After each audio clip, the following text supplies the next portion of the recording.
నేర్చుకోవడం మొదలు పెట్టాం. ఎట్లయితే సక్సెస్ అయ్యారో అదే సక్సెస్ కొనసాగించండి. దయచేసి అందరూ కూర్చోండి. ఒకవేళ సోషల్ మీడియా వాళ్ళ పని వాళ్ళు చేస్తున్నారు, వాళ్ళ ఫోటోలు వీడియోలు వాళ్ళు తీస్తున్నారు. గ్రామాలకు వెళ్ళి జనాలు సమీకరించి సత్తా ఉన్న నాయకులు చాలా తక్కువ మంది కనపడుతున్నారు. ఈ జన సమీకరణ చేయడానికి మనం మీరే చూశారు. కలెక్టర్ ఆఫీసులు ఎలా జరిగాయి, మండలాలు ఏం చేసామో మీ మనసులో బాధ జరుగుతుంది, మేము వింటున్నాం. కానీ దయచేసి ఈ ప్రోగ్రాన్ని ఎన్నో చేసాం, ఇది చాలా ఇంపార్టెంట్. హైదరాబాద్ ప్రోగ్రాం ఢిల్లీకి మధ్యలో ఉన్న గ్యాప్ 10 రోజులు కూడా లేదు. ఈ 2 కార్యక్రమాలు చేసి ఉంచాం. కలెక్టరేట్ చేసాం, మండల ఆఫీసులు చేయగలిగాం.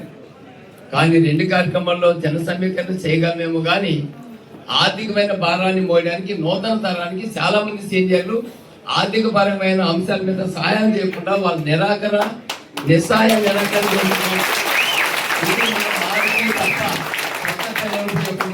నిలబడని నూతన తరమే వచ్చింది. వాళ్ళకి ఆర్థిక వనరులు తెలియవు.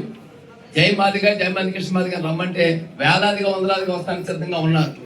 వాళ్ళని పెద్ద మనసుతో మనం అన్ని రకాలుగా వాళ్ళని సమీకరించుకొని వాహనాలు పెట్టి తీసుకెళ్ళగలిగితే మన జనానికి బస్సులు కూడా పెట్టలేని పరిస్థితిలో జనం ఉన్నాం. ఇక్కడ అదే పరిస్థితి. ఆత్మపరిచయం మాట్లాడి అమ్మగారి దగ్గర ఒప్పందాలు చెప్తున్నాం, చెప్పలేము. కష్టపడి గ్రామాల్లో పనిచేసిన వాళ్ళకి వెలుగు తెలుస్తుంది, అక్కడ పిల్లలు పడి బాధ తెలుస్తుంది. మా బాధ మీకు తెలుసు, నిర్ణయం మీదే.